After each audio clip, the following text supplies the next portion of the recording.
الحمد لله رب العالمين والصلاة والسلام على أشرف الأنبياء وسيد المرسلين سيدنا محمد وعلى آله وأصحابه أجمعين. اللهم صل على سيدنا محمد وعلى آل سيدنا محمد كما صليت على إبراهيم وعلى آل إبراهيم في العالمين إنك حميد مجيد. أعوذ بالله من الشيطان الرجيم. بسم الله الرحمن الرحيم. وقال فرعون يا هامان ابن لي صرحا لعلي أبلغ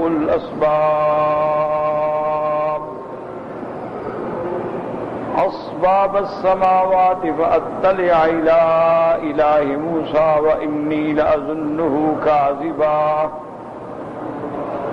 وكذلك زين لفرعون سوء عمله وصد عن السبيل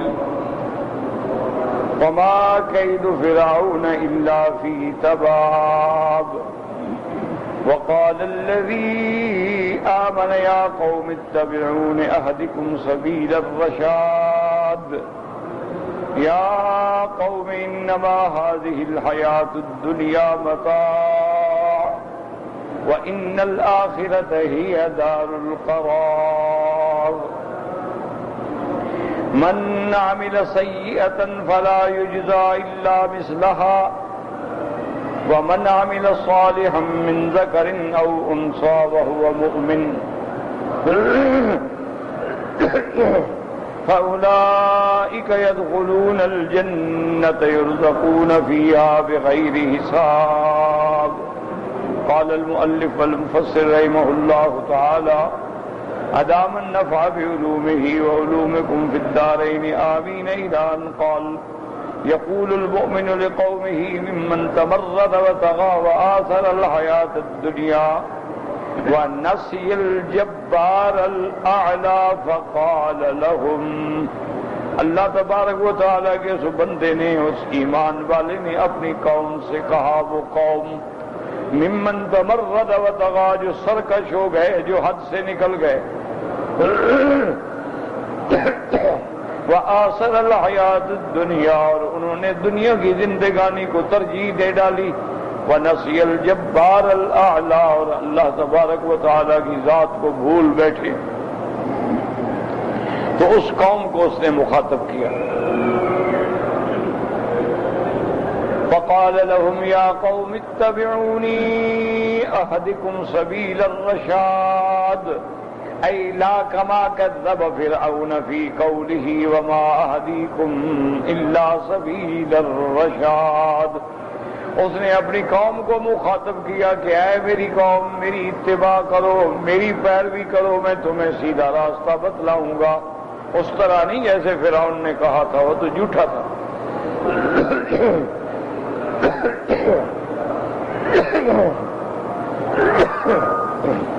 ثم زهدهم في الدنيا التي قد آثروها على الأخرى وصدتهم عن التصديق برسول الله موسى عليه الصلاة والسلام. پھر ان کو بتلایا کہ یہ دنیا کی حقیقت کچھ بھی نہیں ہے جس کو تم لوگوں نے آخرت پر بھی ترجیح دے ڈالی ہے، اور اسی دنیا کی محبت نے تمہیں روکا ہے کہ تم اللہ کے پیغمبروں کی تصدیق کرو، اللہ کے پیغمبروں کی اتباع کرو. فقال یا قوم انما هذه الحیات الدنیا متاع. یہ دنیا کی زندگانی کیا ہے؟ قلیلۃ زائلۃ فانیہ، تھوڑی چیز ہے، اور اس کے بعد یہ ختم ہونے والی ہے، فنا ہونے والی ہے. ان قریب تذهب وتضمحل، یہ تو مٹ جائے گی، ختم ہو جائے گی. وان الاخرۃ هی دار القرار. اصل میں آخرت ہی ہے ہمیشہ رہنے والی جگہ. الدار التی، ایک ایسی جگہ، التی لا زوال لها، جس پہ کوئی زوال نہیں ہوگا، ولا انتقال منها، اور نہ کوئی اس سے نکلے گا، ولا زعن عنها الى غیرها، اور نہ وہاں سے کوئی کوچ کر کے دوسری جگہ جانا چاہے گا. بل اما نعیم و اما جہیم، آخرت کے اندر جانے کے بعد فیصلہ ہو جائے گا یا جنت یا جہنم، یا اصحاب الیمین یا اصحاب الشمال۔ ولہذا قال جلت عظمتہ، اسی لیے پروردگار نے فرمایا من عمل سیئۃ فلا یجزا الا مثلها، ای واحدۃ مثلها، جو آدمی گناہ کرے گا، برائی کرے گا، اس کو ایک کا بدلہ ایک ملے گا۔ ومن عمل صالحا من ذکر او انثى وهو مؤمن فأولئك يدخلون الجنة يرزقون فيها بغير حساب، أي لا يتقدر بجزاء بل يصيبه الله عز وجل ثوابا كثيرا لا انقضاء له ولا نفاد، والله تعالى الموفق للصواب۔ البتہ جو مومن ہیں، جنہوں نے اچھے عمل کیے ہیں، مرد ہوں یا عورت، ان کو اللہ تبارک و تعالی جو ثواب دیں گے، جو بدلہ دیں گے، جو جزا دیں گے، وہ اتنا زیادہ ہوگا کوئی حساب ہی نہیں ہوگا، اور ایسا بدلہ ہوگا لا انقضاء لها، جو ختم نہیں ہوگا، ولا نفاد، نہ مٹے گا۔ وَيَا قَوْمِ مَا لِي أَدْعُوكُمْ إِلَى النَّجَاةِ وَتَدْعُونَنِي إِلَى النَّارِ، تدعونني لأكفر بالله وأشرك به ما ليس لي به علم وأنا أدعوكم إلى العزيز الغفار، لا جرم أن ما تدعونني إليه ليس له دعوة في الدنيا ولا في الآخرة، وأن مردنا إلى الله، وأن المسرفين هم أصحاب النار، فستذكرون ما أقول لكم وأفوض أمري إلى الله، إن الله بصير بالعباد۔ فوقاه الله سيئات ما مكروا وحاق بآل فرعون سوء العذاب، النار يعرضون عليها غدوا وعشيا ويوم تقوم الساعة أدخلوا آل فرعون أشد العذاب، يقول لهم المؤمن ما بالي يدعوكم إلى النجاة وهي عبادة الله وحده لا شريك له وتصديق رسوله صلی اللہ علیہ وسلم الذي بعثه۔ اب مومن نے اپنی قوم سے کہا کہ کیا بات ہے، میں تم کو نجات کی طرف بلاتا ہوں، جنت کی طرف بلاتا ہوں، فلاح کی طرف بلاتا ہوں، اور نجات کسی چیز میں ہے، ہی عبادت اللہ وحدہ، اللہ کی عبادت کریں خالص، لا شریک لہ، اور اس کے پیغمبر کی تصدیق کریں جس کو اللہ نے اپنا پیغمبر بنا کے بھیجا، موسیٰ علیہ السلام۔ میں تم کو جنت کی طرف بلاتا ہوں، وتدعوننی الی النار، تم مجھے جہنم کی طرف بلاتے ہو۔ میں تمہیں اللہ کی توحید کی دعوت دیتا ہوں، تم شرک کی دعوت دیتے ہو۔ میں تمہیں موسیٰ علیہ السلام کی رسالت کی طرف بلاتا ہوں، تم فرعون کی طرف بلاتے ہو۔ تدعوننی لأکفر باللہ وأشرک به ما لیس لی به علم، اے علی جہل بلا دلیل، تم مجھ کو دعوت دیتی ہو کہ میں اللہ کے ساتھ شرک کروں اور کفر کروں جس پہ کوئی دلیل ہی نہیں ہے، نہیں بالکل خالص جاہل بن کے تمہاری بات ماننے پہ۔ وَأَنَا أَدْعُوكُمْ إِلَى الْعَزِيزِ الْغَفَّارِ، أي هو في عزته وكبريائه يغفر ذنب من تاب إليه، اور میں تم کو بلاتا ہوں اس ذات کی طرف جو غالب ہے، اس ذات کی طرف جو بخشنے والا ہے گناہوں کا، کہ جو بندہ توبہ کرے اس کو معاف کر دیتے ہیں۔ اللہ اپنی عزت و کبریائی میں یہ شان رکھتے ہیں، یغفر ذنب من تاب الیہ، جو بندہ توبہ کر کے اللہ کی طرف رجوع کرے اللہ اس کے گناہ معاف کر دیتے ہیں۔ لا جرم انما تدعوننی الیہ، یعنی لا جرم انما تدعون مانا ہوتا ہے حقا، یعنی اس میں کوئی شک ہی نہیں ہے۔ قال السدی ابن جریر معنى قوله لا جرم یعنی حقا، وقال الضحاك لا جرم یعنی لا کذب، جس میں کوئی جھوٹ نہیں. وقال علی ابن ابی طلحہ ابن عباس لا جرم یقولون بل ان الذي تدعونني الیہ من الاصنام والانداد. بعض علماء فرماتی ہیں لا جرم مانا لا شک کا، کوئی شک نہیں، کوئی جھوٹ نہیں، پکی بات ہے. اور ایک قول یہ بھی ہے کہ اس کا معنی بل میں ہے کہ تم مجھے بلاتے ہو عبادت اصنام کی طرف، انداد کی طرف. لیس لہ دعوت فی الدنیا ولا فی الآخرہ. قال مجاہد الوثن الذی لیس لہ شیء، تم اس کی عبادت کی طرف بلاتے جو کچھ شیء نہیں، کو حقیقت نہیں، نفع نہ نقصان. وقال قتادہ یعنی الوثن بت لا ينفع ولا يضر، نہ نفع پہنچا سکے نہ نقصان. وقال السدی لا يجیب داعیہ لا فی الدنیا ولا فی الآخرہ، اور تم مجھے اس کی عبادت کی طرف بلاتے ہو نہ جو دنیا میں جواب دینا آخرت میں کسی کام آئے، جو کسی کام کے ہیں ہی نہیں. وَهَذَا كَقَوْلِهِ تَبَارَكَ وَتَعَالَى، یہ آیت اسی طرح ہے جیسے دوسرے مقام پہ اللہ نے فرمایا وَمَنْ أَضَلُّ مِمَّنْ يَدْعُو مِنْ دُونِ اللَّهِ مَنْ لَا يَسْتَجِيبُ لَهُ إِلَى يَوْمِ الْقِيَامَةِ وَهُمْ مَنْ دُعَائِهِمْ غَافِلُونَ.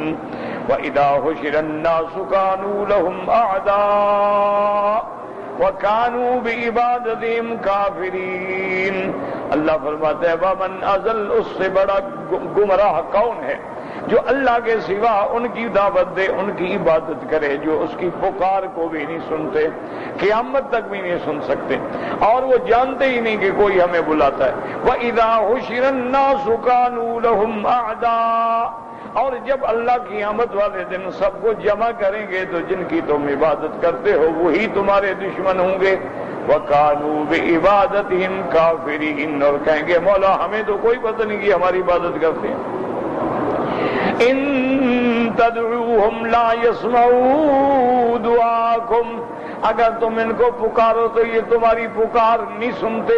وَلَوْ سَمِعُوا مَا اسْتَجَابُوا لَكُمْ، اگر بفرض محال سن لے تو کوئی جواب یعنی کوئی تمہارا کام بھلا کرنے کی طاقت نہیں رکھتے. اور اس کے بعد کہا وَأَنَّ مَرَدَّنَا إِلَى اللَّهِ، اس مومن نے کہا اے میری قوم سوچ لو کہ ہم سب نے پھر اللہ کی طرف جانا ہے، ہم نے مرنے کے بعد اٹھنا ہے اور اللہ کی دربار میں پیش ہونا ہے. وَأَنَّ مَرَدَّنَا إِلَى اللَّهِ أَيْ فِي الدَّارِ الْآخِرَةِ، قیامت والے دن ہم سب اللہ کے حضور میں پیش ہوں گے. فَكُلًّا يُجَازِي بِعَمَلِهِ، پھر ہر کسی کو اللہ تبارک و تعالیٰ اس کے عمل کے مطابق بدلہ دیں گے. ان خیراً فخیر ان شرًا فشر، اگر عمل بہتر ہوں گے تو بدلہ بھی بہتر ہوگا، اور اگر عمل برے ہوں گے تو پھر سزا بھی اسی کے مطابق ملے گی. وَلِهَذَا قَالَ وَأَنَّ الْمُسْرِفِينَ هُمْ أَصْحَابُ النَّارِ، اور جو حد سے گزرنے والے ہیں اے خالدین فیہا بِإِسْرَافِهِمْ وَهُوَ شِرْكُهُمْ بِاللَّهِ عَزَّ وَجَلَّ، اور وہ اپنے اس زیادتی میں مبتلا ہیں پھر وہ ہمیشہ کے لیے جہنم میں ہوں گے.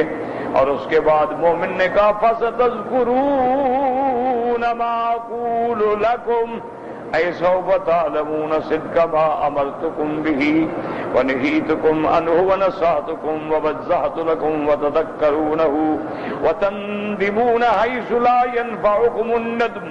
اس مومن نے کہا اپنی قوم سے کہ اے میری قوم اب تم میری بات نہیں مانتے ہو، لیکن ان قریب وقت آئے گا تم جان لو گے کہ جو میں تم کو کہتا تھا، جس بات کی طرف بلاتا تھا وہ سچ ہے، اور میں نے تم کو نصیحت کی، میں نے وضاحت کی، اور میں نے تم کو ڈرایا، لیکن تم اس وقت یاد کرو گے، ندامت کرو گے جب تمہیں ندامت کا کوئی فائدہ بھی نہیں پہنچے گا، کیونکہ دنیا دار العمل ہے اور آخرت دار الجزا ہے، یاد رکھیں.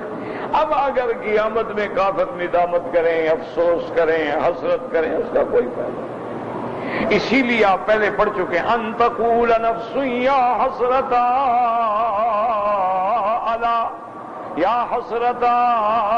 علی ما فرطت فی جنب اللہ فَإِن كُنتُ لَمِنَ الصَّاخِرِينَ، قیامت والے دن کہے گا ہائے کاش، ہائے افسوس کہ میں نے اللہ کی اطاعت نہ کی اور میں حد سے گزرنے والوں میں تھا۔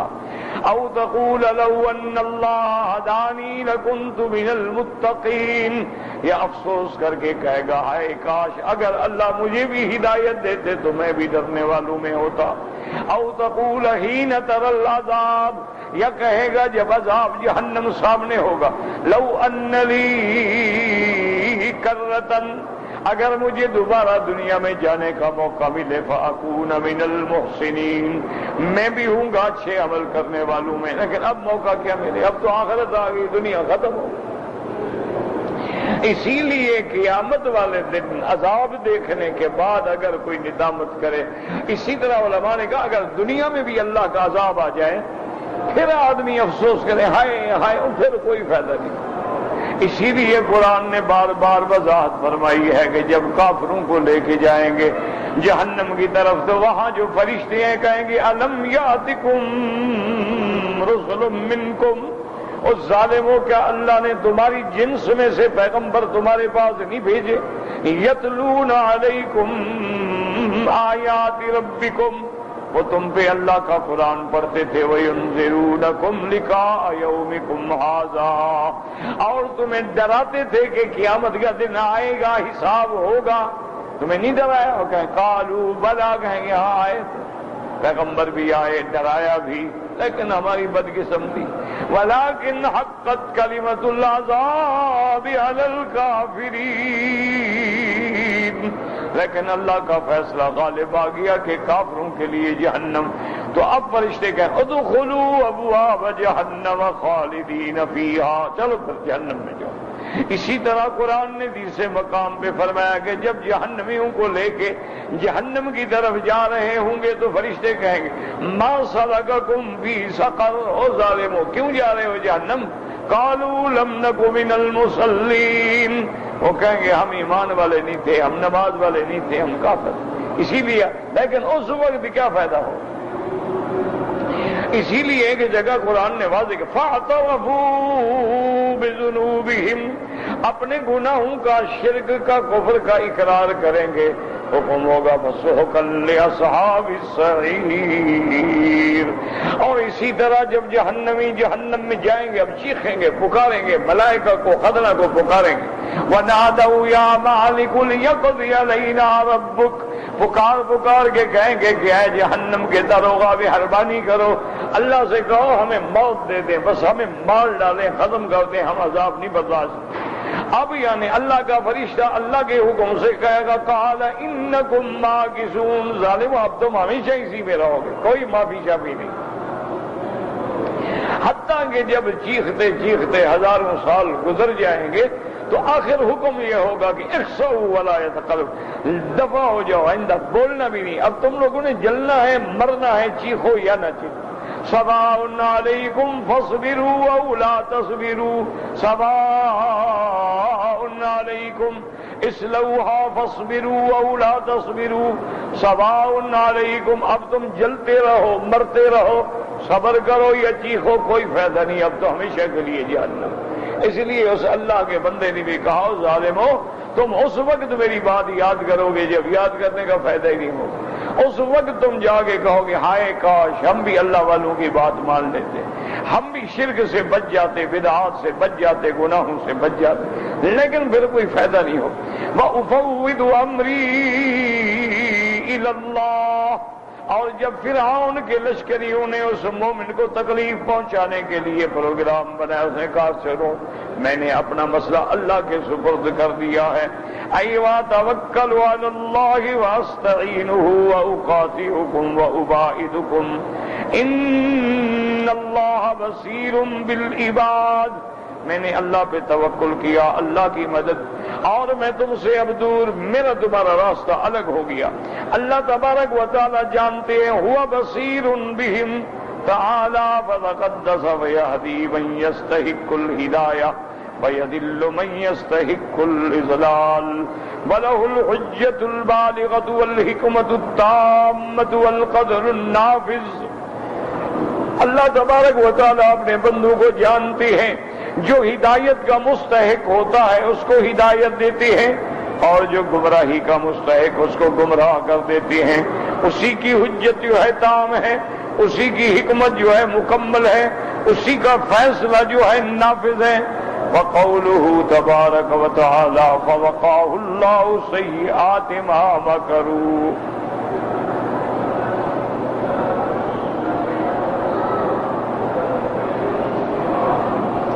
ان ظالموں نے اس مومن کو بھی پھر مارنے کا اور ہلاک کرنے کا فیصلہ کر دیا، لیکن اللہ فرماتے ہیں ہم نے بچا دیا۔ فَوَقَاهُ اللَّهُ سَيِّئَاتِ مَا مَكَرُوا أَيْ فِي الدُّنْيَا وَالْآخِرَةِ، اللہ فرماتے ہیں ہم نے اس کو ہر برائی سے بچا دیا، دنیا بھی آخرت میں بھی۔ کیسے؟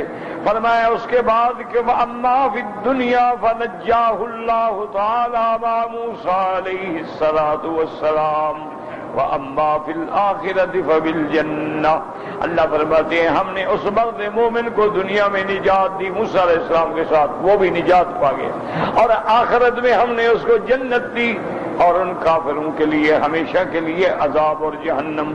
وَحَاقَ بِآلِ فِرْعَوْنَ سُوءُ الْعَذَابِ وَهُوَ الْغَرْقُ فِي الْيَمِّ ثُمَّ النَّقْلَةُ مِنْهُ إِلَى الْجَحِيمِ فَإِنَّ أَرْوَاحَهُمْ تُعْرَضُ عَلَى النَّارِ صَبَاحًا وَمَسَاءً إِلَى قِيَامِ السَّاعَةِ فَإِذَا كَانَ يَوْمَ الْقِيَامَةِ اجْتَمَعَتْ أَرْوَاحُهُمْ وَأَجْسَادُهُمْ فِي النَّارِ۔ اللہ تبارک و تعالیٰ نے فرمایا آل فرعون پہ دنیا میں بھی عذاب آیا، کیا غرق کر دیے گئے دریا میں۔ اس کے بعد جہنم کی طرف کیا مانا کہ ان کے روحوں کو ہمیشہ روزانہ صبح و شام جہنم پہ پیش کیا جاتا ہے، اور جب قیامت کا دن ہوگا تو پھر روح اور جسد دونوں کو ملا کے اللہ کھڑا کریں گے اور پھر جہنم۔ وَلِهَذَا قَالَ تَعَالَى وَيَوْمَ تَقُومُ السَّاعَةُ أَدْخِلُوا آلَ فِرْعَوْنَ أَشَدَّ الْعَذَابِ أي أشده ألما وأعظمه نكالا، اور جب قیامت کا دن ہوگا تو اللہ حکم دیں گے کہ اب آل فرعون کو شدید عذاب میں ڈالو، جو سب سے زیادہ دردناک عذاب ہے۔ وهذه الآية أصل كبير في استدلال أهل السنة على عذاب البرزخ في القبور، وهي قوله تعالى النار يعرضون عليها غدوا وعشيا۔ اب مفسر رحمت اللہ علیہ فرماتے ہیں کہ اہل سنت کے نزدیک یہ آیت جو ہے سب سے بڑی دلیل ہے کہ عذاب قبر ہوگا، عذاب برزخ ہوگا۔ ولكن هنا سؤال وهو أنه لا شك أن هذه الآية مكية وقد استدلوا بها على عذاب القبر في البرزخ، لیکن سوال یہ پیدا ہوتا ہے کہ یہ آیت جو ہے مکیہ ہے اور اس سے استدلال پکڑ رہے ہیں عذاب قبر کا برزخ کے اندر۔ وقد قال الإمام أحمد حدثنا هاشم هو ابن القاسم أبو النضر قال حدثنا إسحاق بن سعيد هو ابن عمرو بن سعيد بن العاص قال حدثنا سعيد يعني أباه عن عائشة رضي الله عنها أن يهودية كانت تخدمها فلا تصنع عائشة رضي الله عنها إليها شيئا من المعروف إلا قالت لها اليهودية وقاك الله عذاب القبر۔ قالت عائشة رضي الله عنها فدخل رسول الله صلى الله عليه فقلت يا رسول الله هل للقبر عذاب قبل يوم القيامة؟ قال لا، من زعم ذلك؟ قالت هذه اليهودية لا أصنع إليها شيئا من المعروف إلا قالت وقاك الله عذاب القبر۔ قالت كذبت يهود وهم على الله أكذب، لا عذاب دون يوم القيامة۔ ثم مكث بعد ذلك ما شاء الله أن يمكث، فخرج ذات يوم نصف النهار مشتملا بثوبه محمرة عيناه وهو ينادي بأعلى صوته القبر كقطع الليل المظلم أيها الناس لو تعلمون ما أعلم بكيتم كثيرا وضحكتم قليلا، أيها الناس استعيذوا بالله من عذاب القبر فإن عذاب القبر حق وهذا اسناد صحيح على شرط البخاری ومسلم ولم يخرجاه۔ اب مفسر رحمۃ اللہ علیہ یہاں ایک روایت نقل کرتے ہیں کہ بی بی عائشہ رضی اللہ تعالی عنہا کے پاس ایک یہودی لڑکی تھی۔ وہ بی بی عائشہ کی خدمت کرتی تھی، گھر میں کام کاج میں مدد دیتی تھی، اور جب بی بی عائشہ اس سے کوئی نیکی کرتی، کھانا دے دیا، کوئی چیز دے دی، کوئی کپڑا دے دیا، تو وہ ہمیشہ دعا کرتی تھی کہ اللہ تمہیں عذاب قبر سے بچائے۔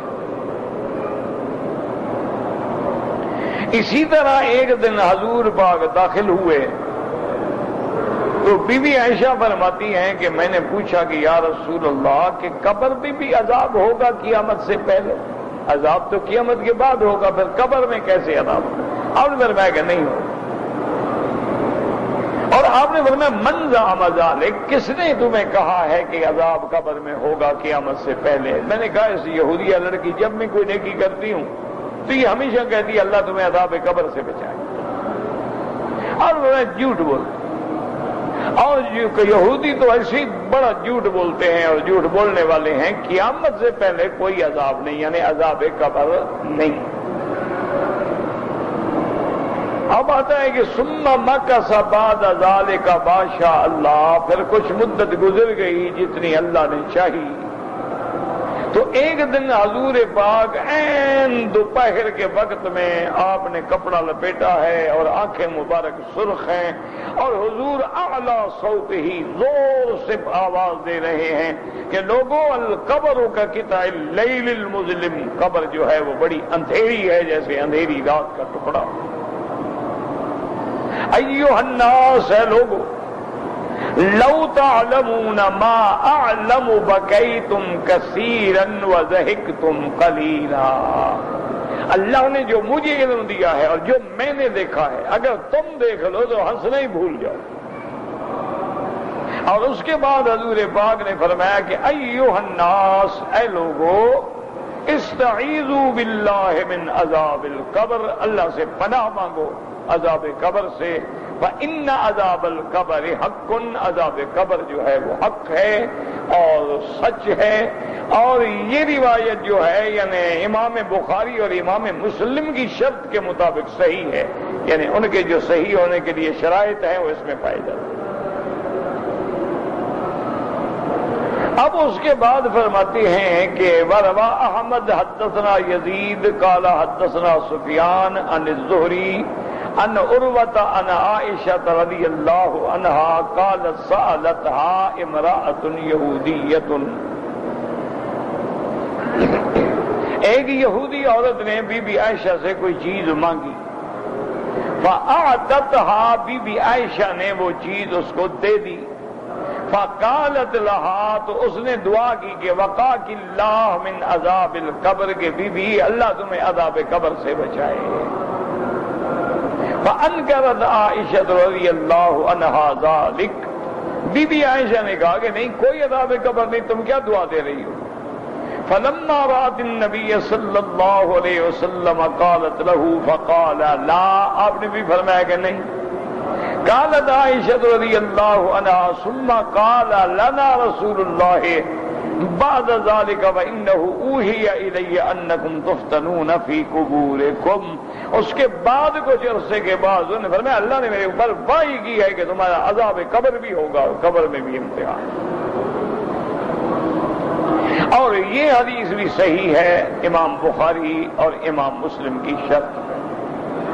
فَيُقَالُ فَمَا الْجَمْعُ بَيْنَ هَذَا وَبَيْنَ كَوْنِ الْآيَةُ مَكِّيَّةٌ وَفِيهَا الدَّلَالَةُ عَلَى عَذَابِ الْبَرْزَخِ، والجواب أن الآية دلت على أرض الأرواح على النار غدوا وعشيا في البرزخ، وليس فيها دلالة على اتصال تعلمها بأجسادها في القبور، إذ قد يكون ذلك مختصا بالروح، فأما حصول ذلك للجسد في البرزخ وتعلمه بسببه فلم يدل عليه إلا السنة في الأحاديث المرضية الآتي ذكرها۔ اب مفسر رحمۃ اللہ علیہ فرماتے ہیں کہ پھر یہ جمع کیسے ہوگا کہ وہ تو آیت جو ہے سورت مکیہ کی ہے اور احکام جو ہیں وہ تو مدینے میں اترے. تو مفسر کہتے ہیں کہ پھر اس کو ہم جمع یوں کریں گے کہ اس آیت سے تو ہمیں یہ ثبوت ملتا ہے کہ بھی روح جو ہیں وہ جہنم پہ پیش ہوں گے، تکلیف روحوں کو ہوگی، ان کا تعلق جو ہے وہ جسد کے ساتھ نہیں ہوگا. یعنی قرآن میں بس اتنا کہ النار یعرضون علیہا، یعنی ان کے ارواح. جہاں تک انسان کے بدن کو بھی عذاب ہوتا ہے، جسد کو بھی، تو وہ اس آیت سے نہیں بلکہ وہ احادیث مبارکہ سے ثابت ہے، جن احادیث مبارکہ کو میں مفسر فرماتے ہیں کہ ابھی ذکر کر. یاد رکھیں یہ مسئلہ بڑا.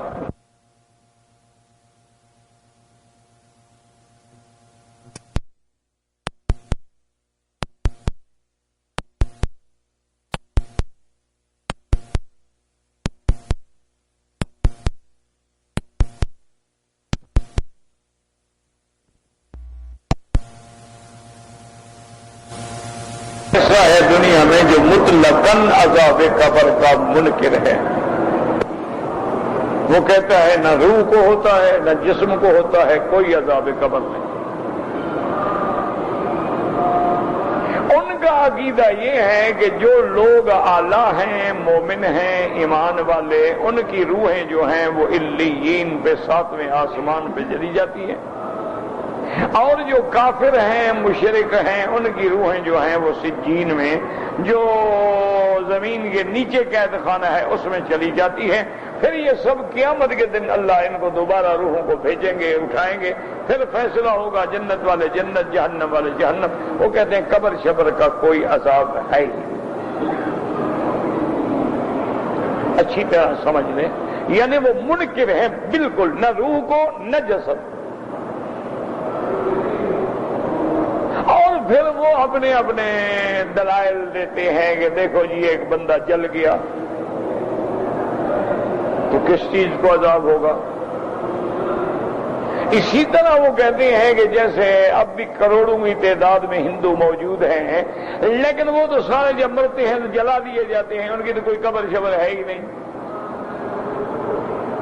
اور ان کی راکھ جو ہے وہ اڑا دی جاتی ہے یا وہ گنگا جمنا میں جا کے ڈال دیتے ہیں. وہ کہتے ہیں جی کہ جب قبر ہی نہیں ہے تو ان کو عذاب کیسے ہوگا. تو یاد رکھیں ایک فرقہ ہے جو عذاب قبر کا منکر ہے کہ کوئی عذاب قبر نہیں. وہ کہتے ہیں بس سارے فیصلے جو ہیں وہ قیامت میں ہوں گے، جنت، جہنم، آرام، ثواب، عذاب سب قیامت میں، اس سے پہلے کچھ نہیں. مر گیا مر گیا. لیکن یاد رکھو کہ یہ فرقہ جو ہے یہ تو گمراہ ہے، کیونکہ ائمہ اربعہ کی تحقیق ہے قرآن و حدیث کی روشنی میں کہ عذاب القبر حق، کہ عذاب قبر جو ہے وہ حق ہے، اور لا ينکرھا الا ضال و مضل، اور اس کا انکار کرنے والا گم کردہ رہا. یہ ایک کا نہیں، ائمہ اربعہ کا اتفاق. اور جہاں چارے امام کٹھے ہو جائیں تو پھر تو دلیل میں اتنا وزن ہوتا ہے کہ انکار ہو ہی نہیں سکتا. بس وہ تو سمجھیں گمراہ. اب جناب دوسرے نمبر پہ آ جائیں. ایک جماعت کہتی ہے کہ عذاب حق ہے،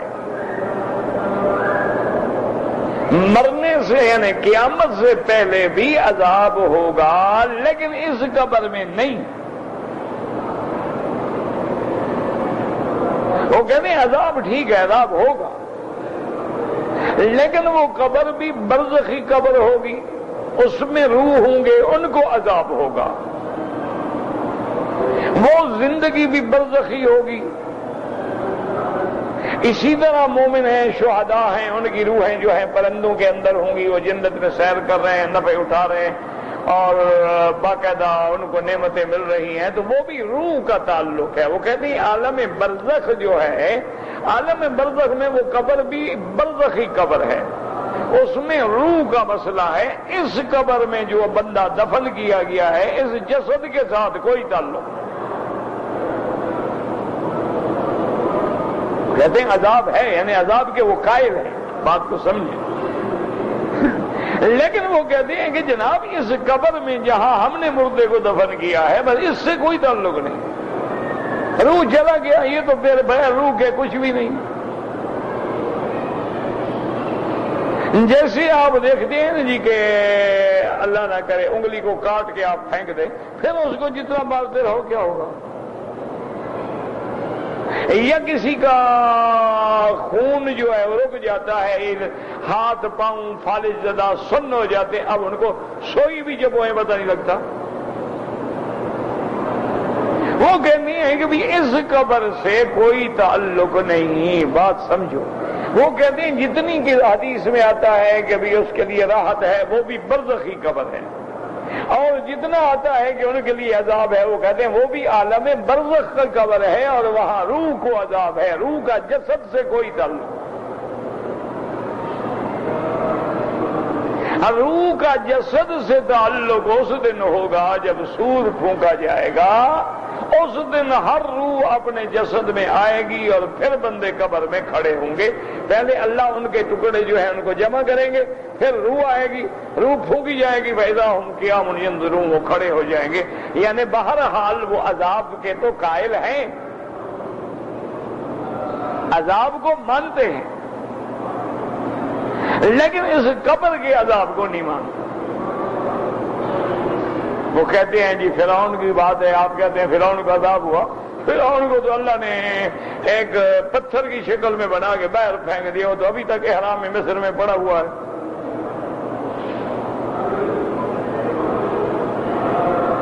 تو اس لیے اب یاد رکھیں، پہلا فرقہ جو ہے وہ تو گمراہ تھا نا، یہ گمراہ تو نہیں ہے، کیوں؟ عذاب کے تو قائل ہیں، یہ انکار تو نہیں کر رہے ہیں نا، یہ عذاب کے قائل ہیں لیکن برزخی قبر میں، اس قبر کے قائل نہیں۔ وہ کہتے ہیں کہ جب روح جسد سے نکل جاتا ہے پھر اس کا کوئی تعلق نہیں ہوتا، اسی کا نام موت ہے، کہ اخراج الروح عن الجسد، روح جسد سے نکل گیا۔ وہ کہتے ہیں اب یہ نہیں لوٹایا جائے گا، اور نہ اس جسد سے کوئی تعلق ہے۔ اب یہ قیامت والے دن جب اللہ حکم دیں گے وَنُفِخَ فِي الصُّورِ، اور اسرائیل جو فرشتہ ہے اس کو حکم دیں گے، وہ بلائے گا کہ یا ایتھا العظام البالیہ، اے بوسیدہ ہڈیوں کٹھی ہو جاؤ۔ وہ سب کٹھے ہو جائیں گے، اب روح آگے داخل ہوگا۔ تو بہرحال یہ گمراہ تو نہیں ہے، اس لیے کہ عذاب قبر کے تو قائل ہیں، لیکن اس قبر کے عذاب کے قائل نہیں ہے۔ وہ کہتے ہیں یہاں کوئی روح کیوں نہیں، نہ روح لوٹتی ہے، نہ یہ سلام سنتے ہیں، نہ کوئی کسی کو سلام کا جواب دیتا ہے، نہ کسی قبر والے کو پتہ لگتا ہے مجھ پہ کس نے سلام بھیجا ہے، حتیٰ کہ وہ اتنے بڑھ جاتے ہیں، وہ کہتے ہیں اللہ کے پیغمبروں کو بھی پتہ کوئی نہیں۔ وہ کہتے ہیں جہاں جہاں حیات کے دلائل ہیں وہ مراد حیات برزخ ہے، اس قبر میں نہیں۔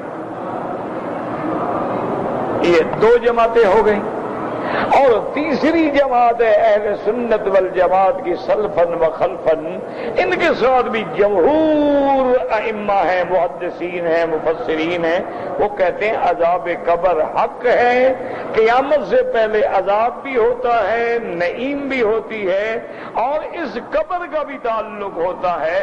ہاں جو قبر میں نہیں ہیں، جہاں ہیں وہ اللہ کے علم میں ہے، ان کے لیے اللہ برزخی قبر بنا دیں گے،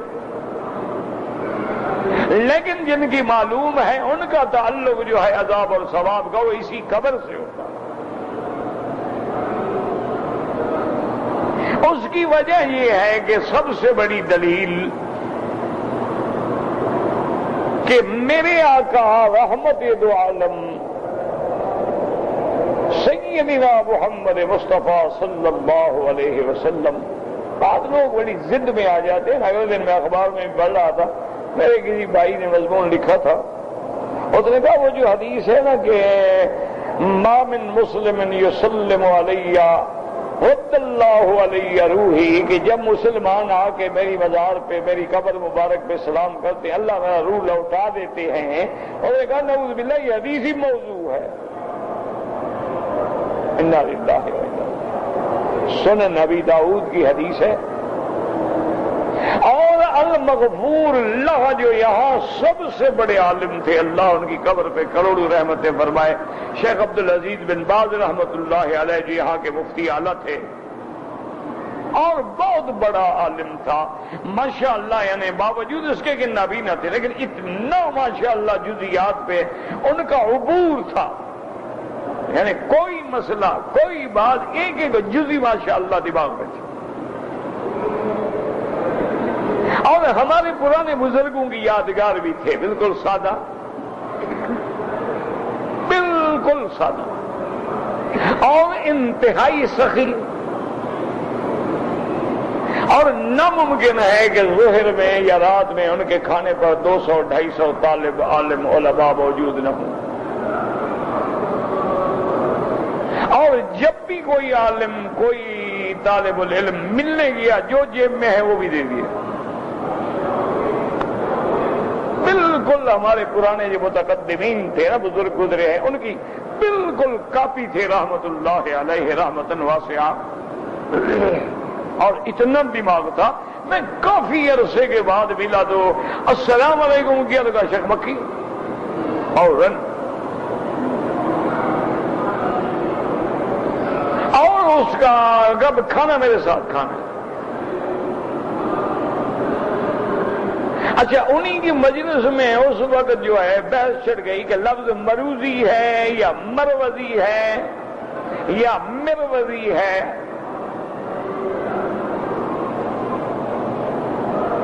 بہت بڑے عالم, یعنی ہم تو ان کے طالبوں کے برابر بھی نہیں ہو سکتے, لیکن یہ علم کی شان ہے نا. مجھے کہنے لگے ہاں بھائی تم کیا کہتے ہو؟ میں نے کہا حضرت یہ مروزی ہے. کہتے میں تو کہتا ہوں مروزی ہے. میں نے کہا حضرت آپ تو شیخ ہیں استاد ہیں, آپ کے بعد کیا انکار نہیں کر سکتے, لیکن میں یہی سمجھتا ہوں. میرے خیال میں کبھی 1 سال کے بعد مقام ابراہیم پہ میں جا کے ملا, مجھے کہا تم نے ٹھیک کہا تھا, میں نے کتابیں دیکھی تھی. یہ ہے عالم, ایک طالب کی بات مان لی. بڑی شان تھی, اللہ ان کی قبر پہ کروڑ رحمتیں فرمائے. یہ جو چند علماء ہم نے خود دیکھے ہیں نا جی, حضرت عثیمین رحمت اللہ علیہ, شیخ بن باز رحمت اللہ علیہ, شیخ بن حمید رحمت اللہ علیہ, عجیب یہ تو بالکل متقدمین کی فوٹو تصویر تھی. کوئی تکبر نہیں, کوئی اکڑ نہیں, کچھ نہیں. ہر آدمی کو مل رہے ہیں, ہر آدمی کی بات سن رہے ہیں, اور جو کر سکتے ہیں وہ کر بھی رہے. انہوں نے حج کے مسالک میں جو کتاب لکھی ہے اس میں یہ حدیث نقل کی ہے اور لکھا ہے کہ یہ حدیث صحیح ہے. اتنا بڑا آدمی جس حدیث کی صحت کا اقرار کرتا ہے اور اپنے حج کی کتابوں میں اس نے لکھا ہے, اس کو کہہ دینا کہ موضوع ہے, بڑی جسارت ہے, بھی بڑی جرت ہے. اللہ ہدایت دے, اور کیا کر سکتے. تو اب بات سمجھیں کہ ایک جماعت جو ہے اہل سنت والجماعت کی سلفن و خلفن, یعنی صحابہ سے لے کر آج تک, ان کا عقیدہ یہ ہے کہ عذاب القبر حق, کہ عذاب قبر حق ہے اور اسی قبر میں ہوتا ہے. ہاں جن لوگوں کی یہاں قبر نہیں بنی وہ جو اللہ کے جہاں علم ہے ان کو وہی ہوتا ہے. اس کی دلیل یہ ہے کہ میرے آقا رحمت دو عالم سیدنا محمد مصطفیٰ آپ قبر مبارک میں بیٹھے ہیں، اور قبر بھی صحابی کی ہے، جلیل القدر صحابی، جس کے جنازے میں کندھا دینے کے لیے اللہ کے فرشتے اترے ہیں، اس کی قبر پہ بیٹھے ہیں، اور بیٹھے حضور نے فوراً فرمایا سبحان اللہ.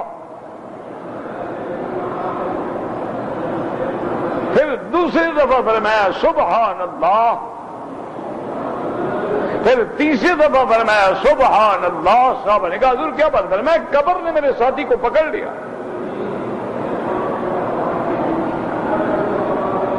زغطۃ القبر، کہ قبر نے زغطہ بنا ہوتا ہے ایسے کسی کو دبا دینا، تو قبر نے میرے ساتھی کو پکڑ لیا. سبحان اللہ، تو تیری ذات پاک ہے، تو جو چاہے کر دے، کہ میں قبر پہ بیٹھا ہوں، فرشتے کندھا دے رہے ہیں اور قبر پکڑ رہی ہے. پھر اللہ نے میری دعا کے ساتھ اس کی قبر کو حکم دیا، قبر کھل گئی. تو حضور اسی قبر پہ بیٹھے تھے، برزخی قبر پہ تو نہیں بیٹھے تھے نا، وہ تو جنت البقیع میں بیٹھے ہیں اور قبر پہ بیٹھے ہیں. اسی طرح صحیح حدیث میں آتا ہے کہ میرے آقا رحمت دو جہاں آپ گزرے قبروں پہ، دو قبریں تھیں ایسے کٹھی، آپ رک گئے، آپ نے فرمایا انہما یعذبان وما یعذبان فی کبیر، ان دونوں قبروں والوں کو عذاب ہو رہا ہے. تو وہ قبر زمین پہ تھی کہ برزخ میں تھی؟ بات کو سمجھیں. پھر حضور نے فرمایا کہ وہ جو کھجور کا درخت ہے وہاں سے ایک چھڑی کاٹ کے لے آئے، چھڑی لے آئے، اس چھڑی کو حضور نے دو ٹکڑے کیا، ایک اس قبر پہ لگا دیا، ایک اس قبر پہ لگا دیا. آپ نے فرمایا کہ جب تک یہ تسبیح کریں گے، اللہ کی تسبیح کریں گے، لعل اللہ ان یخفف بہما، اللہ تبارک و تعالی اس تسبیح کی وجہ سے ان کے عذاب میں تخفیف کر دیں گے. تو اب وہ بھی دنیا کی قبر ہے، آخرت کی نہیں، وہ کوئی برزخ کی قبر نہیں، اسی دنیا کی قبر میں حضور کھڑے ہیں. اسی طرح حضور صلی اللہ علیہ وسلم کا جنت البقیع الغرقد کے قبرستان پہ کھڑے ہو کے دعا مانگنا، جب ان قبروں میں ہے ہی کچھ نہیں تو وہاں کھڑے ہو کے دعا کی کیا ضرورت ہے؟ حضور نکل گیا، جسد ختم ہو گیا، دعا کس لیے ہو رہی ہے؟ اسی طرح پھر حضور نے دعا سکھلائی کہ اللہم انی اعوذ بک من عذاب القبر، عذاب قبر سے پناہ مانگی گئی. تو وہ تو اسی قبر کا نام ہے، یہ تو نہیں کہ وہ قبر جو برزخ میں ہے. اسی طرح میرے آقا رحمت دو عالم سیدنا محمد مصطفیٰ لیلۃ الاسراء والمعراج میں حضور نے فرمایا کہ جب میں اللہ نے مجھے براق پہ بھیجا، میں ایک جگہ پہ گزرا، وہاں سرخ ریت کا ایک ٹیلا تھا، کثیب احمر، ایک ٹیلا، اس کی ریت بھی سرخ تھی، اس کے دامن میں ایک قبر تھی، اور میں نے دیکھا کہ موسیٰ علیہ السلام کھڑے ہوئے نماز پڑھ رہے ہیں. موسیٰ علیہ السلام برزخ کی قبر میں نماز پڑھ رہے تھے کہ اس ٹیلے کے پاس والی قبر میں؟ اگر وہ برزخ کی بات تھی تو پھر ٹیلے کی نشانی دینے کی ضرورت کیا ہے حضور کو بتلانے کی؟ آپ نے فرمایا اب بھی میں دیکھوں تو میں پہچان لوں گا کہ یہ وہ جگہ ہے. اور وہ ٹیلا بتایا، ریت بتائی، اور ریت کا رنگ بتلایا کہ اس کا رنگ سرخ ہے. اور وہاں جو قبر ہے، موسیٰ قائم یصلی فی قبرہ، موسیٰ علیہ السلام اپنی قبر میں کھڑے نماز پڑھ رہے ہیں. تو مراد یہی زمین کی قبر ہے. اسی طرح صحیح احادیث میں ہے کہ جب بندہ فوت ہو جاتا ہے، دفن ہو جاتا ہے، حضور نے فرمایا اب اس کی قبر پہ کھڑے ہو کے دعا مانگو، فصلوا لہ التثبیت. افسوس یہ ہے ہمارے اہل بدعت حضرات جنازے کے بعد تو تین تین دعائیں مانگتے ہیں، جو سنت ہے قبر پہ دعا وہ نہیں مانگتے. آپ نے فرمایا فصلوا لہ التثبیت، اللہ سے اس کے سوال میں ثابت قدم رہنے کی دعا مانگو کہ یا اللہ ہمارے بھائی کو سوال جواب میں کامیاب کرنا. اور آپ نے فرمایا کہ منکر نکیر آتے ہیں، اس کو بٹھا دیتے ہیں، پھر سوال کرتے ہیں کہ من ربک، ما دینک، ما تقول فی حق ھذا الرجل. تو وہ سوال جواب اسی قبر میں ہو رہا ہے کہ برزخ میں ہو رہا ہے، عالم ارواح میں ہو رہا ہے؟ اس لیے حضور نے فرمایا کہ دعا مانگو کہ اللہم ثبت ہو، اللہ اس کو صحیح جواب دینے کی توفیق عطا فرما، کیونکہ جو مومن ہے جب وہ پوچھیں گے من ربک کا، وہ کہے گا ربی اللہ، وہ کہیں گے ما دینک کا، وہ کہے گا دینی الاسلام، وہ پوچھیں گے ما تقول فی حق ھذا الرجل، وہ کہے گا محمد رسول اللہ، کامیاب ہو گیا۔ اور کافر جو ہے وہ کہے گا ہا لا ادری، ہا لا ادری، میں نہیں جانتا۔ اسی طرح حدیث میں آتا ہے کہ جب وہ سوال جواب میں کامیاب ہو جائے گا تو ایک کھڑکی کھلے گی، فرشتے کہیں گے دیکھ لو، کہ یہ تو جہنم ہے، کہیں گے ہاں اگر تم شرک پہ مرتے تو پھر اسی میں جلتے۔ پھر یفتح لہ بابا الی الجنت، پھر جنت کی طرف کھڑکی کھول دی جائے گی کہ اللہ نے تمہیں توحید پہ ثابت قدم رکھا، اب تمہارا ٹھکانہ یہ ہے۔ اسی طرح حدیث میں آتا ہے کہ اس کے لیے پھر قبر میں اللہ پاک وسعت پیدا فرما دیتے ہیں، فَيُفْسَحُ لَهُ فِي قَبْرِهِ، قبر کے اندر وسعت کیسے ہوتی ہے اللہ کے علم میں ہے، وہ تنگی کیسے ہوتی ہے اللہ کے علم میں ہے۔ اچھا، اور اللہ تبارک و تعالیٰ کبھی دنیا میں بھی نمونہ دکھا دیتے ہیں، رحمت کا نمونہ بھی دکھا دیتے ہیں کہ امام بخاری رحمت اللہ علیہ، اسی طرح حضرت لاہوری رحمت اللہ علیہ، اسی طرح حضرت محمد موسیٰ، اسی طرح غازی جب فوت ہوئے تو ان کی قبروں سے کئی دن تک خوشبو آتی رہی، ساری دنیا گواہ ہے، اللہ دنیا میں دکھا دیتے ہیں۔ تو کبھی یہ ہوتا ہے کہ دنیا میں بھی عذاب کا نمونہ دکھلا دیا جاتا ہے کہ کئی لوگوں نے دیکھا ہے کہ قبر سے آگ کی لپٹیں نکل رہی ہیں، کئی لوگوں نے دیکھا قبر کی کھدائی کی گئی تو اندر سانپ اور بچھو بھرے ہوئے ہیں۔ اچھا، ایسے بھی واقعات ہوئے ہیں، ایک آدمی آیا تھا اسلام لا کے، حضور نے اس کو کاتب الوحی بنایا، وہ بدبخت مرتد ہو گیا، واپس جا کے کہنے لگا کہ اللہ کا قرآن تھوڑا ہے، یہ تو میں بنا کے دیتا تھا، حضور کو لکھ کے دیتا تھا، جب موت آئی تو قبر نے اٹھا کے باہر پھینک دیا۔ اب ان کے رشتہ داروں نے دوبارہ اور زیادہ گہری قبر کھودی، پھر دفن کیا، پھر قبر نے باہر پھینک دیا۔ تیسری دفعہ انہوں نے اور زیادہ گہری قبر کھودی، تیسری دفعہ بھی قبر نے باہر پھینک دیا۔ انہوں نے کہا ہاں معلوم ہوتا ہے اس کو اللہ کے نبی کی بد دعا لگ گئی۔ عذاب یہی ہوتا ہے، اللہ نمونہ بھی دکھا دیتے ہیں، راحت کا نمونہ بھی دکھا دیتے ہیں، جنت کا نمونہ بھی دکھا دیتے ہیں، جہنم کا بھی دکھا دیتے ہیں۔ اسی لیے حضور نے فرمایا کہ قبر جو ہے اما روضۃ من ریاض الجنہ او حفرۃ من حفر النیران، یا تو یہ جنت کے باغوں میں سے باغ ہے یا پھر جہنم کا گڑھا ہے۔ تو اسی لیے ہمیشہ یاد رکھیں کہ زیادہ راجح قول یہی ہے کہ عذاب قبر حق ہے، اس قبر کا بھی تعلق ہے، ارواح عالم علیین میں ہے، لیکن اللہ ان کا تعلق جوڑ دیتے ہیں۔ یہ معنی نہیں ہوتا کہ نکالتے ہیں اور ڈالتے ہیں، نکالتے ہیں اور ڈالتے ہیں، تعلق جڑ جاتا۔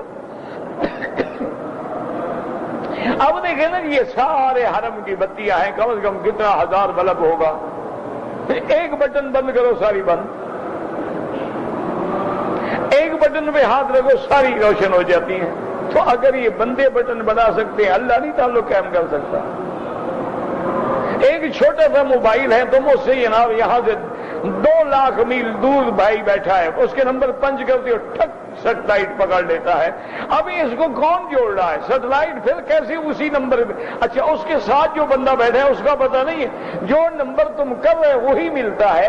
اگر انسان اتنا تعلق بنا سکتے ہیں کہ نہ تار ہے، نہ کوئی جوڑ ہے، نہ کوئی شے نظر آتی ہے، تعلق جڑ جاتا ہے، تو جس نے انسانوں کو بنایا ہے وہ نہیں بنا سکتا کہ روح علیین میں ہو اور تعلق قبر سے جڑ جائے۔ وما ذلک علی اللہ بعزیز، لہذا آدمی کو حد سے نہیں نکلنا چاہیے۔ دعا کریں کہ اللہ ہمیں صحیح اور حق پہ قائم رکھے۔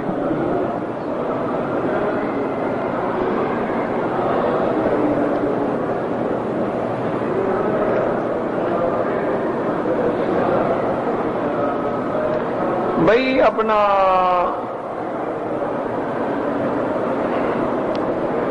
کمال سے اب آپ ایسا کریں کہ نماز درس کے بعد یہ میرے ساتھ بیٹھے ہیں سر، اس کو مل لیں، یہ آپ کو میری جگہ پہ لے آئیں گے اور ملاقات ہو جائے گی، آپ بالکل ملیں مجھے۔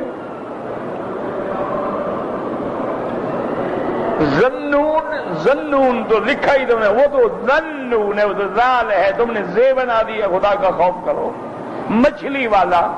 وَظَنُّونِ إِذْ ذَهَبَ مُغَاضِبًا فَظَنَّ، اب تم بیٹے کا نام رکھ رہے زنون، کو عقل کرو، تو جنون رکھ لو، پاگل لفظ ہے۔ وَظَنُّونِ، وہ مچھلی والا پیغمبر، ان کا تو نام یونس ہے۔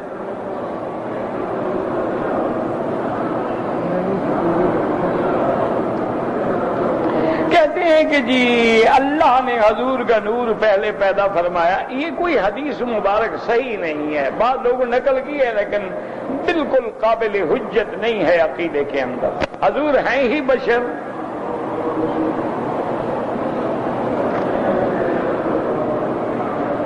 داڑھی کا خط بناتے ہیں، کوئی حرج نہیں۔ نماز کی نیت جو ہے وہ دل میں ہوتی ہے، یاد رکھو، مقام نیت جو ہے وہ دل میں ہے۔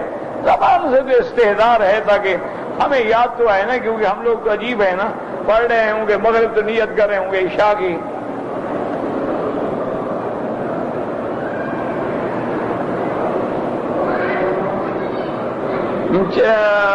میرے چاچے نے منت مانی تھی کہ لڑکا ٹھیک ہوگا تو شفا دے گا تو 4 مہینے دین کے لیے لگائے گا۔ چاچا فوت ہو گئے، لڑکا بھی بیمار ہے، اللہ شفا دے تو پھر لگائے۔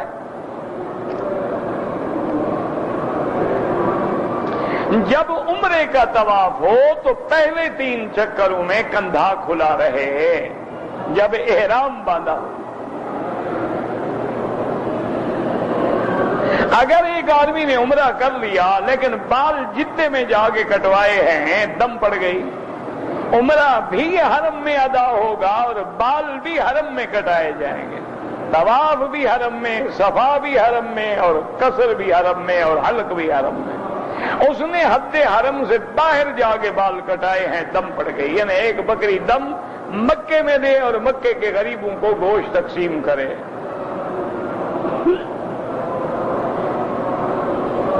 اگر ایک آدمی نے مکے میں رہتے ہوئے غسل کیا لیکن غسل کر کے پھر مسجد عائشہ سے جا کے نیت کی، ٹھیک ہے غسل جہاں کرے، وہ ضروری تو نہیں کہ غسل بھی وہاں کرے، اگر وہاں پانی نہ ملے، حمام نہ ہو، پھر کیا کرے گا؟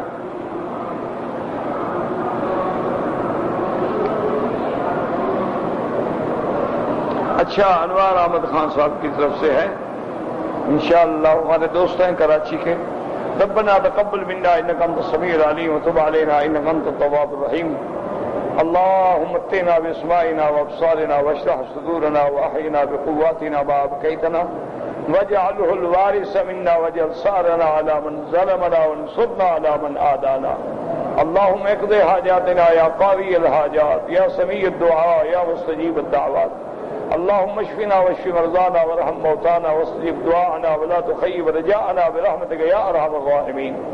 یا اللہ عالم اسلام کی حفاظت فرما، یا اللہ عالم اسلام کی حفاظت فرما، یا اللہ پاکستان میں قرآن و سنت کا قانون نافذ فرما، یا اللہ تمام مسلمانوں کی قدم قدم پہ حفاظت فرما، یا اللہ اس بلد الامین کو قیامت تک ہر فتنے سے محفوظ فرما۔ ربنا آتنا فی الدنیا حسنۃ وفی الآخرۃ حسنۃ وقنا عذاب النار۔ صلی اللہ تعالی علی خیر خلقہ سیدنا محمد وعلی آلہ وصحبہ اجمعین۔ اللهم صل على سيدنا محمد وعلى آله وصحبه